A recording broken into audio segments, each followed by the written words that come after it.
Assalamualaikum warahmatullahi wabarakatuh. Seringkali kita merasa doa kita seolah hanya berputar-putar di atap rumah, tidak sanggup menjangkau arsy. Rasanya lelah sudah mengangkat tangan, memohon dalam sujud, namun keinginan tak kunjung menampakkan hasil. Kita rutin memanjatkan permohonan, namun ada rasa hampa, seakan ada kode rahasia dalam berkomunikasi dengan Sang Pencipta yang belum kita temukan. Ada jutaan manusia berdoa setiap detik, namun mengapa sebagian doa terasa begitu mudah dikabulkan, sementara yang lain terus tertahan? Jawaban atas pertanyaan ini bukanlah soal nasib buruk atau keberuntungan semata, melainkan tentang adab. Doa bukanlah hanya daftar permintaan yang kita ajukan, melainkan sebuah seni, sebuah etika berdialog dengan Raja di Raja yang Maha Kuasa. Video ini akan membongkar rahasia-rahasia di balik doa-doa yang mustajab, yang langsung menembus lapisan langit tanpa hambatan. Kita akan membahas syariat, hakikat, dan makrifat dalam berdoa, memastikan setiap kata yang keluar dari lisan kita tersambung langsung dengan energi positif ketuhanan. Bersiaplah untuk mengubah cara Anda berdoa selamanya, karena setelah ini Anda akan tahu persis apa yang harus dilakukan agar doa Anda tidak lagi mental.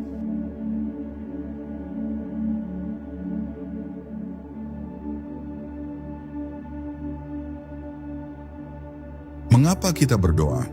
Doa dalam esensinya adalah dialog langsung yang paling intim antara seorang hamba dengan Allah Subhanahu wa Ta'ala. Ini adalah momen pengakuan paling jujur, sebuah ikrar bahwa kita adalah makhluk yang lemah, penuh kekurangan, dan sepenuhnya bergantung pada Zat yang Maha Sempurna. Kita datang kepadanya bukan hanya karena butuh, tetapi karena kita sadar tidak ada daya dan upaya selain dari pertolongannya. Penting untuk dipahami, doa harus didasari oleh niat yang tulus, bersih dari kepura-puraan, dan jauh dari ujub, rasa bangga diri. Niatkan bahwa doa ini adalah bentuk ibadah tertinggi, menunaikan perintahnya untuk memohon hanya kepadanya, bukan kepada perantara atau makhluk lainnya. Ketika niat sudah lurus, energi positif dari hati akan tersalurkan, menciptakan gelombang spiritual yang kuat. Hakikat doa melampaui hasil yang nampak di dunia. Jauh sebelum permintaan itu terkabul, doa itu sendiri sudah bernilai pahala yang sangat besar. Rasulullah Shallallahu Alaihi Wasallam bersabda bahwa tidak ada sesuatu yang lebih mulia di sisi Allah daripada doa. Oleh karena itu, kita harus terus berdoa, baik saat lapang maupun sempit, sebab kita sedang menabung amal kebaikan. Prinsip dasar yang harus tertanam adalah keyakinan penuh. Kita harus yakin tanpa sedikit pun keraguan bahwa Allah Maha mendengar, Maha mengetahui setiap detail permohonan, bahkan bisikan hati yang tak terucapkan. Anggaplah kita sedang berbicara langsung di hadapan Raja Semesta Alam, yang memiliki gudang rezeki tak terbatas. Keyakinan ini akan memancarkan getaran husnudzon, prasangka baik kepada Allah. Yakinlah jawaban Allah akan datang, entah dalam bentuk yang kita minta, diganti dengan yang lebih baik, atau disimpan sebagai pahala di akhirat. Tidak ada doa yang sia-sia, yang ada hanyalah jawaban yang tertunda atau jawaban yang disamarkan. Memahami hakikat ketuhanan melalui doa membuat kita sadar bahwa kekuasaan Allah bersifat mutlak. Ketika kita berdoa, kita sedang menenggelamkan ego dan keterbatasan diri kita ke dalam lautan kebesarannya. Ini adalah pelajaran spiritual tentang merelakan kendali dan menyerahkannya kepada Yang Maha Mengatur. Oleh karena itu, jadikan doa sebagai kebutuhan primer, sebagai napas spiritual harian. Jangan hanya berdoa saat masalah datang. Berdoalah saat Anda bahagia, sebagai tanda syukur. Berdoalah saat Anda bingung, sebagai tanda mencari petunjuk. Dan berdoalah terus-menerus, sebagai tanda bukti cinta dan kerinduan kepada Sang Khalik.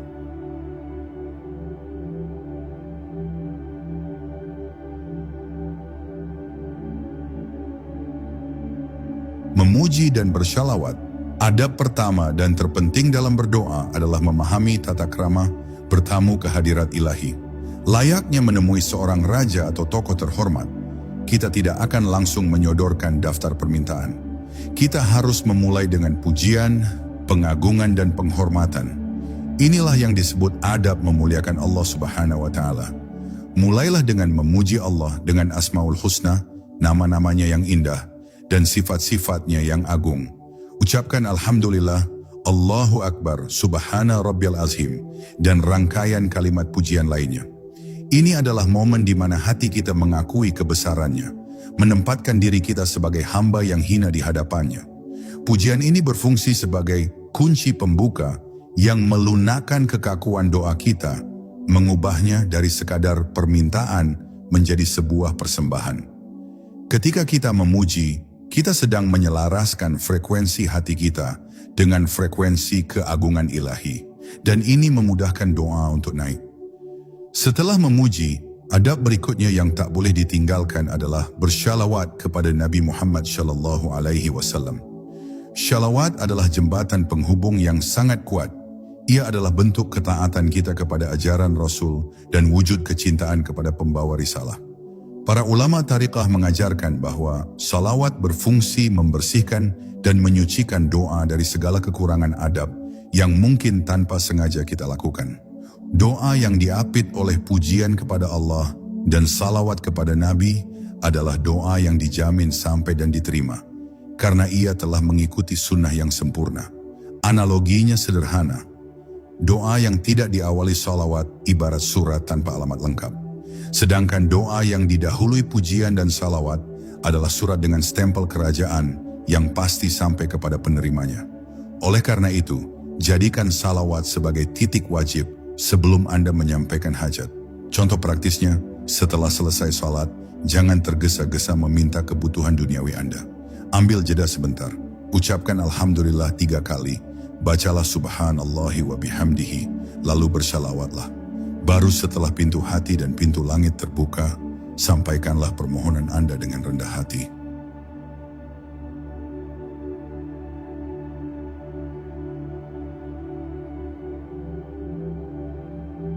Mengangkat kedua tangan. Mengangkat kedua tangan saat berdoa bukanlah sekadar gerakan fisik biasa. Ini adalah isyarat spiritual yang syarat makna. Gerakan ini merupakan simbol nyata dari kerendahan diri yang paling dalam, menunjukkan bahwa kita datang dengan tangan kosong dan berharap penuh pada kedermawanan Allah Subhanahu wa Ta'ala.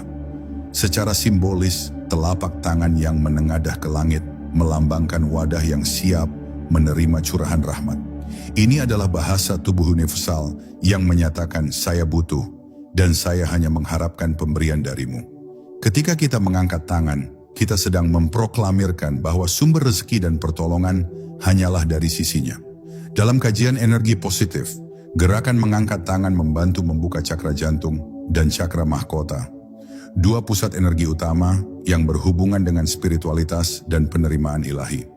Secara tidak sadar, gerakan ini membantu kita memasuki kondisi khusyuk dan fokus yang lebih dalam, sehingga niat doa menjadi lebih tajam. Namun adab mengangkat tangan juga memiliki aturan. Angkatlah tangan setinggi bahu atau dada, jangan terlalu tinggi hingga menutupi wajah. Posisi tangan harus terbuka, seolah-olah kita adalah seorang pengemis yang sangat membutuhkan belas kasih, jauh dari kesan angkuh atau malas-malasan. Isyarat fisik ini harus selaras dengan isyarat batin. Angkatlah tangan sambil menghadirkan perasaan fakir, miskin, di hadapan Allah yang Maha Kaya. Jika hati kita masih merasa sombong atau mampu berdiri sendiri, gerakan tangan hanyalah formalitas tanpa makna. Ini adalah bentuk pengajaran syariat yang membimbing kita pada hakikat permohonan. Syariat mewajibkan gerakan, hakikat menuntut penyerahan diri total. Keduanya harus bersatu agar doa memiliki bobot spiritual yang sejati.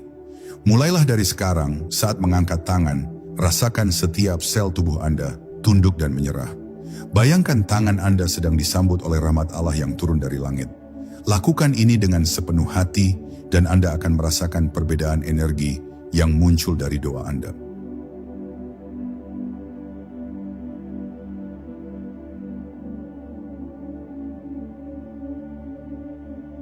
Menghadap kiblat. Salah satu adab yang sering terlewatkan dan diabaikan adalah menghadap kiblat saat berdoa di luar salat.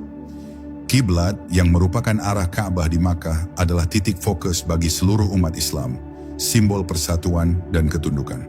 Menghadap kiblat dalam berdoa melambangkan keseriusan dan perhatian penuh kita dalam beribadah. Ini menunjukkan bahwa kita datang dalam suasana resmi dan terhormat, layaknya menghadap penguasa di istananya. Ini bukan sekadar arah geografis, melainkan arah spiritual yang menyelaraskan seluruh jiwa raga kita. Ketika kita menghadap kiblat, kita sedang mengambil posisi yang sama seperti saat kita melaksanakan salat ibadah utama kita. Dengan demikian, doa kita juga diangkat derajatnya menjadi setara dengan sebuah ritual agung, bukan hanya sekadar permintaan sambil lalu. Secara energi, kiblat adalah pusat energi spiritual yang menghubungkan seluruh komunitas muslim di dunia. Ketika kita menghadap ke sana, kita secara otomatis terhubung ke frekuensi kolektif dari miliaran doa yang dipanjatkan oleh umat Islam di seluruh penjuru bumi. Ini memberikan daya dorong spiritual yang luar biasa pada doa pribadi kita. Meskipun menghadap kiblat bukanlah rukun yang membatalkan doa jika ditinggalkan, para ahli tariqah sangat menganjurkannya. Mereka melihatnya sebagai penyempurna adab dan penguat niat. Ini adalah cara kita menunjukkan bahwa kita serius, bahwa kita telah mempersiapkan diri sepenuhnya untuk berdialog. Menghadap kiblat juga membantu kita dalam fokus dan khusyuk. Dengan mengarahkan pandangan dan tubuh ke satu titik yang diagungkan, pikiran kita lebih mudah terpusat, mengusir segala bentuk gangguan duniawi yang berusaha memecah konsentrasi. Oleh karena itu, sebelum Anda mulai berdoa, pastikan Anda berada di posisi yang tepat. Jika memungkinkan, gunakan sajadah, hadaplah kiblat, dan duduklah dengan tenang. Persiapan fisik ini akan sangat membantu dalam mempersiapkan kondisi batin Anda untuk menerima curahan rahmat ilahi.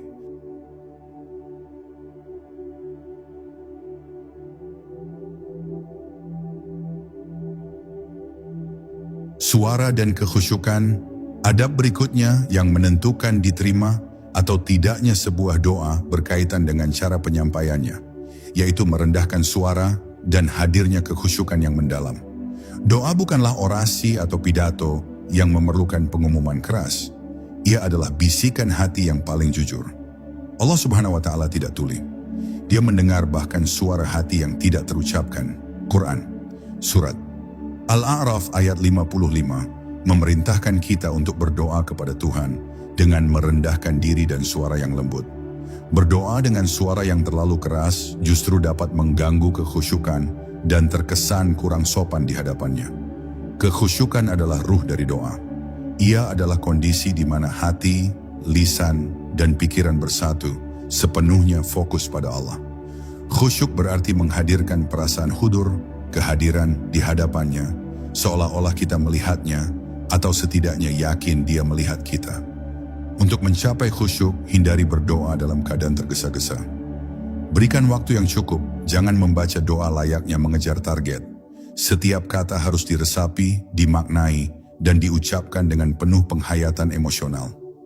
Rasakan setiap permintaan, setiap pengakuan dosa, dan setiap pujian yang Anda sampaikan. Jika Anda meminta rezeki, rasakan betapa mendesaknya kebutuhan itu. Jika Anda memohon ampunan, rasakan penyesalan yang tulus di hati Anda. Koneksi emosional inilah yang memberikan energi makrifat pada doa Anda, mengubahnya dari rutinitas lisan menjadi komunikasi jiwa. Bayangkan perbedaan antara seorang anak yang meminta uang saku dengan tergesa-gesa sambil bermain, dengan seorang anak yang datang dengan mata berkaca-kaca, penuh penyesalan, meminta maaf atas kesalahan yang dilakukan. Doa yang khusyuk adalah doa yang dipanjatkan dengan hati yang hancur karena kerinduan dan rasa takut kepada Allah. Jadikan setiap momen berdoa sebagai retreat spiritual singkat. Tutup mata sebentar, tarik napas dalam-dalam, dan hadirkan Allah di hadapan batin Anda. Ketika kekhusyukan hadir, doa Anda akan memiliki bobot yang berbeda, dan ia akan melesat menuju langit tanpa halangan.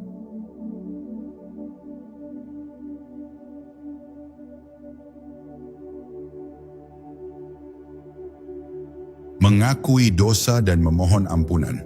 Sebelum kita meminta limpahan rahmat dan karunia, kita harus terlebih dahulu membersihkan wadah tempat rahmat itu akan diletakkan. Wadah itu adalah hati dan jiwa kita, dan kotorannya adalah dosa-dosa yang telah kita perbuat.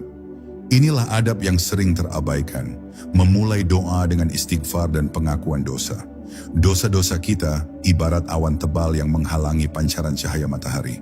Dosa adalah penghalang spiritual terkuat yang membuat doa kita tertahan di bumi. Oleh karena itu, adab yang benar adalah memulai setiap permohonan dengan meratap dan mengakui segala kekurangan dan kesalahan di hadapan Allah yang Maha Suci. Ajarkan diri Anda untuk jujur dalam pengakuan ini. Jangan hanya mengucapkan astagfirullah di mulut, rasakan penyesalan yang mendalam di dalam hati. Katakan, "Ya Allah, hamba-Mu yang penuh dosa ini datang menghadap-Mu. Aku telah menzalimi diriku sendiri, maka ampunilah aku." Pengakuan dosa ini adalah perwujudan dari energi positif kerendahan hati. Ketika kita mengakui dosa, kita sedang melepaskan beban ego dan kesombongan spiritual. Energi negatif dari rasa bersalah dan kesombongan akan lenyap, digantikan oleh energi harapan dan ampunan ilahi. Rasulullah Shallallahu Alaihi Wasallam mengajarkan bahwa doa Nabi Yunus, "La ilaha illa anta subhanaka, inni kuntu minaz zulimin," adalah kunci dikabulkannya doa. Mengapa? Karena inti dari doa itu adalah tauhid, pengesaan Allah, yang diikuti dengan pengakuan bahwa dirinya termasuk orang-orang yang zalim. Mulailah praktik berdoa Anda dengan ritual pembersihan spiritual ini. Jadikan istighfar sebagai pintu gerbang menuju permohonan. Ketika kita sudah diampuni, hubungan kita dengan Allah menjadi bersih dan murni, dan dengan sendirinya, doa-doa kita menjadi lebih mudah untuk dikabulkan. Ini adalah perpaduan antara syariat, tuntunan istighfar, dan hakikat penghancuran ego, yang akan membawa kita kepada ma'rifatullah, mengenal Allah melalui sifatnya Al-Ghafur, Maha Pengampun.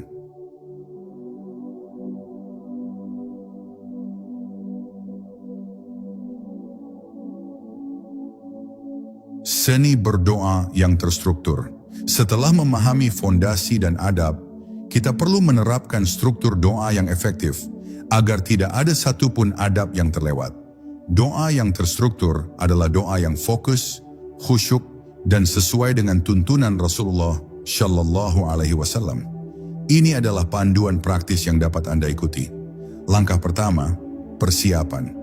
Ambil wudhu jika memungkinkan, menghadap kiblat, dan angkat kedua tangan Anda.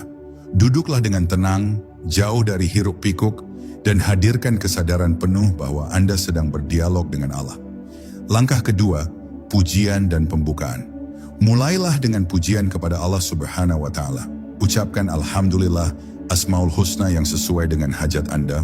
Misalnya, Ya Razak jika memohon rezeki, atau Ya Shifa jika memohon kesembuhan. Dan disusul dengan bersyalawat kepada Nabi Muhammad Shallallahu Alaihi Wasallam. Langkah ketiga, pembersihan diri. Mohon ampunan dengan tulus. Ucapkan kalimat istighfar dan akui segala dosa dan kesalahan yang telah dilakukan. Ini adalah momen untuk menghancurkan ego dan kembali menjadi hamba yang merendah. Langkah keempat, penyampaian hajat. Sampaikan permintaan Anda dengan bahasa yang jelas, lembut dan penuh harap. Hindari kata-kata yang mengandung keraguan, seperti mudah-mudahan atau jika mungkin. Ucapkan dengan keyakinan, Ya Allah, aku memohon kepadamu. Langkah kelima, mengulangi permintaan. Ulangi permintaan penting Anda sebanyak 3 kali. Pengulangan ini menunjukkan kesungguhan dan ketekunan. Jangan terburu-buru. Setiap pengulangan harus diresapi dengan emosi dan niat yang baru. Langkah keenam, doa untuk sesama.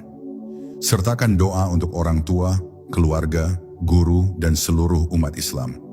Doa yang kita panjatkan untuk orang lain akan kembali kepada kita, dan doa jenis ini memiliki peluang dikabulkan yang lebih besar. Ini adalah praktik energi positif yang bersifat kolektif.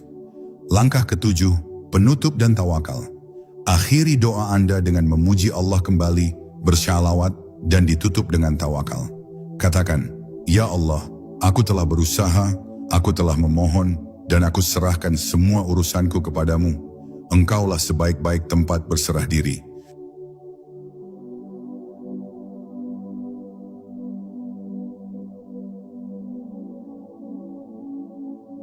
Konsistensi dan tidak berputus asa. Banyak orang menyerah di tengah jalan. Mereka berdoa sekali atau 2 kali, tidak melihat hasil instan, dan kemudian merasa doa mereka tidak didengar. Mereka lupa bahwa doa bukanlah sprint, melainkan maraton spiritual yang menuntut konsistensi dan daya tahan batin. Konsistensi adalah kunci utama yang sering diabaikan. Doa seharusnya menjadi kebiasaan harian, bahkan mingguan, yang dilakukan secara teratur. Allah Subhanahu wa Ta'ala menyukai hambanya yang tekun, yang terus mengetuk pintunya meskipun pintunya belum dibuka. Ketekunan ini menunjukkan kesungguhan hakiki kita dalam mencari pertolongannya. Jangan pernah ada kata putus asa dalam kamus spiritual Anda. Putus asa adalah dosa hati yang paling berbahaya karena ia menunjukkan prasangka buruk kepada Allah Subhanahu wa Ta'ala. Ketika Anda merasa lelah berdoa, ingatlah bahwa Allah mungkin sedang menyimpan jawaban itu untuk waktu yang paling tepat atau untuk mengganti dengan sesuatu yang jauh lebih besar.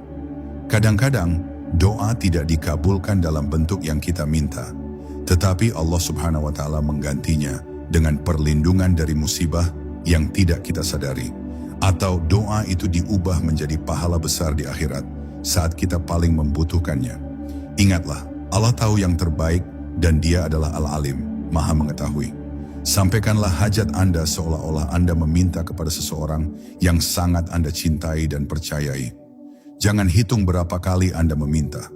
Teruslah datang, teruslah memohon, dan teruslah menunjukkan kerinduan Anda. Ini adalah inti dari tarekat spiritual, menjaga koneksi tanpa batas. Latihan ini membangun ketahanan batin dan kepercayaan yang kuat. Setiap kali Anda berdoa, Anda sedang mengisi energi positif ke dalam jiwa Anda, terlepas dari hasil yang Anda lihat di dunia fisik. Energi ketuhanan ini akan mengubah Anda menjadi pribadi yang lebih sabar, tawakal, dan berprasangka baik. Oleh karena itu, jika Anda sudah berdoa selama berbulan-bulan tanpa hasil, jangan berhenti.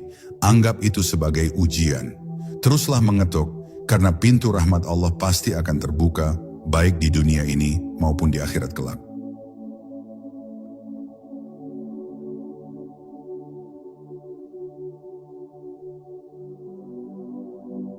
Tawakal dan husnudzon.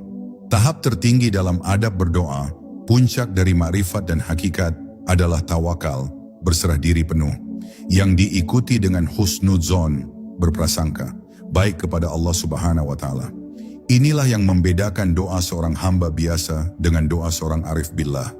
Setelah kita telah menunaikan semua adab, memuji, bersyalawat, istighfar dan memohon dengan khusyuk, kini saatnya melepaskan hasil. Tawakal adalah melepaskan kendali dan menyerahkannya kepada Yang Maha Mengatur. Ini adalah ujian keimanan yang sesungguhnya. Doa yang paling mustajab adalah doa yang diakhiri dengan husnudzon. Yakinlah bahwa jawaban yang diberikan Allah dalam bentuk apapun adalah yang terbaik. Jika doa terkabul sesuai keinginan, itu adalah rahmat. Jika tidak, itu adalah kasih sayang yang tersembunyi. Kisah para nabi mengajarkan kita tentang tawakal. Nabi Ibrahim alaihissalam dibakar, namun ia tidak gentar. Nabi Musa alaihissalam dikejar Fir'aun, namun ia tidak putus asa. Keduanya memiliki keyakinan mutlak bahwa Allah akan memberikan yang terbaik, bahkan ketika logika duniawi mengatakan itu mustahil. Tawakal menghasilkan ketenangan batin. Ketika Anda benar-benar berserah diri, beban kekhawatiran dan kecemasan akan terangkat. Anda akan merasakan kedamaian yang mendalam, karena Anda tahu urusan Anda berada di tangan pemilik alam semesta yang paling baik. Praktikkan husnudzon dalam setiap situasi. Ketika permintaan Anda tidak terkabul, jangan marah atau kecewa. Katakan dalam hati, aku yakin Engkau telah menggantinya dengan yang lebih baik atau menyimpannya untukku di waktu yang paling tepat. Ini adalah sikap batin yang menarik energi positif dan menjauhkan energi negatif. Pada akhirnya, doa adalah tentang membina hubungan, bukan hanya tentang mendapatkan. Melalui tawakal dan husnudzon, kita mencapai tingkat keintiman spiritual tertinggi dengan Allah, di mana keinginan kita menyatu dengan kehendaknya. Inilah puncak ma'rifatullah dalam praktik berdoa.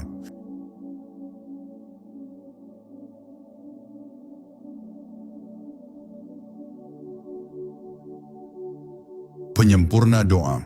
Selain adab-adab utama, ada beberapa praktik penyempurna yang akan semakin meningkatkan peluang doa kita menembus langit.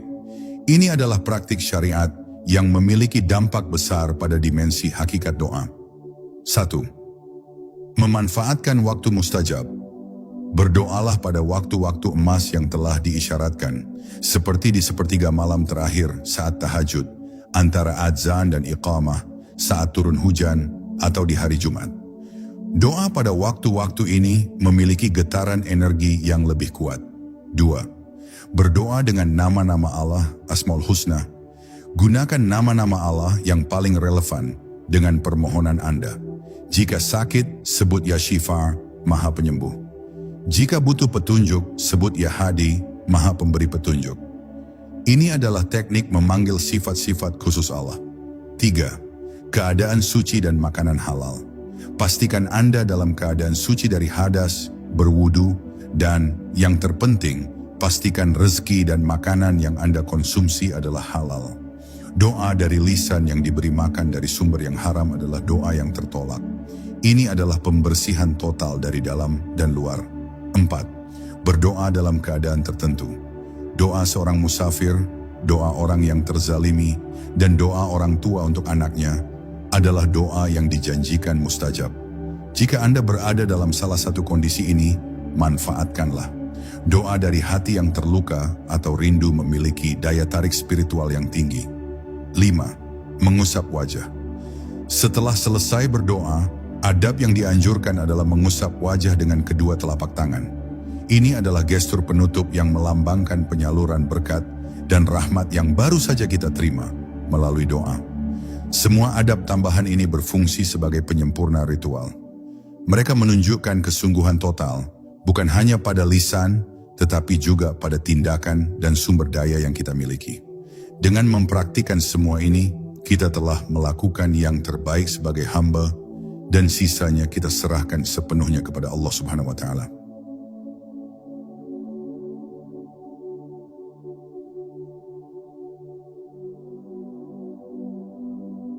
Kita telah membongkar semua rahasia adab berdoa yang diajarkan dalam syariat, hakikat, dan makrifat. Intinya sederhana, doa adalah seni memuliakan Allah Subhanahu wa Ta'ala sebelum meminta kebutuhan kita. Mulai sekarang, ubah cara Anda berdoa. Jangan hanya meminta, tapi tunjukkan kesungguhan Anda. Awali dengan pujian agung, sucikan dengan salawat, bersihkan dengan istighfar, dan akhiri dengan tawakal penuh. Inilah jalan pintas spiritual agar doa Anda langsung diterima. Ingatlah, Allah Subhanahu wa Ta'ala tidak akan pernah mengecewakan hambanya yang bersungguh-sungguh dan tekun. Setiap untayan doa adalah benih yang Anda tanam. Teruslah menyiramnya dengan keyakinan dan keikhlasan. Semoga doa-doa kita semua menembus lapisan-lapisan langit dan kembali kepada kita dengan jawaban yang terbaik, penuh keberkahan dan rahmat. Sekarang, giliran Anda. Adab berdoa, mana yang paling sering Anda lupakan atau baru Anda ketahui? Ceritakan di kolom komentar. Bagikan juga video ini kepada teman-teman atau keluarga yang Anda sayangi agar keberkahan adab berdoa ini bisa meluas dan menjadi amal jariah bagi kita semua. Wassalamualaikum warahmatullahi wabarakatuh.